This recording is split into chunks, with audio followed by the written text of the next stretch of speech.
In 1939, Britain ruled 24% of the world. By 1976, Britain was begging the IMF for help. Same country, same currency, same empire. So what happened? This is the true story of how Britain went bankrupt, and why America should be very afraid. Empires don't die in wars. They die in balance sheets. Britain didn't lose power overnight. It bled slowly, through debt, through currency collapse, through dependence. This is not taught in schools, because it's uncomfortable. The empire didn't end because of morality. It ended because the money ran out. And it started with one decision: war, paid for with debt. But what happened next was even more shocking.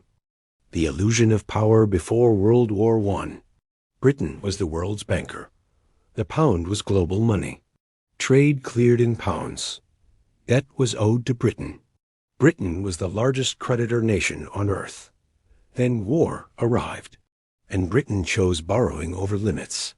Because of war spending, debt exploded. But leaders believed the empire could handle it. They were wrong. World War I, the first wound. 1914.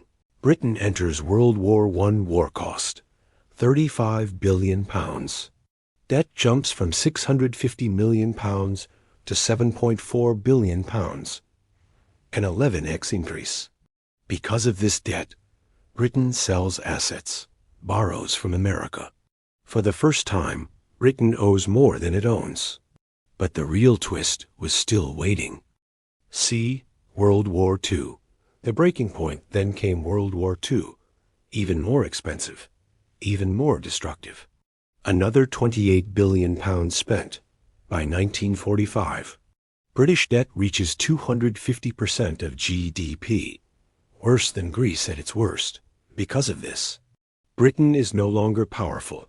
It's dependent, and dependence changes everything. Here's where everything changed forever. Bretton Woods, the Humiliation 1944, Bretton Woods Conference. The future of global money is decided. The pound had ruled for centuries, but Britain had no leverage left. The U.S. dictated the terms. The dollar replaced the pound. Britain couldn't refuse, because debt removes choice. That moment ended British financial sovereignty. But the world hadn't noticed yet. Devaluation begins 1949. The pound collapses. Devalued 30% overnight. From $4.03 to $2.80. Savings destroyed. Imports more expensive. Living standards fall. Because of debt, Britain prints. Because of printing, confidence dies. But it wasn't over. Suez Crisis. The mask falls. 1956. Britain tries to act like a superpower. Suez Canal. Military action. Then the phone rings. America threatens financial consequences. Currency pressure. Economic isolation. Britain backs down immediately.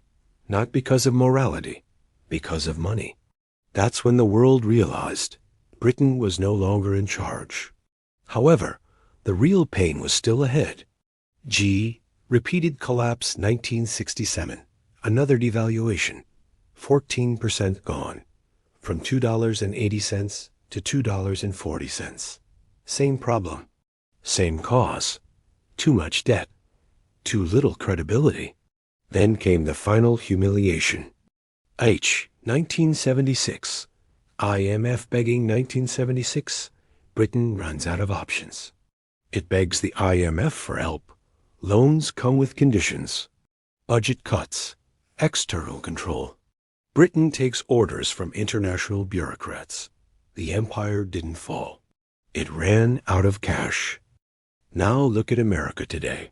Global reserve currency. Endless debt. Permanent deficits. Sound familiar? Because of dollar dominance. America borrows without pain, because borrowing feels easy. Spending never stops. But Britain felt this too. Reserve currency status delays collapse. It does not prevent it. Once confidence cracks, everything accelerates. higher prices, lower power, less control. History doesn't repeat loudly. It repeats quietly. Britain didn't fall because it was evil. It fell because it ignored math.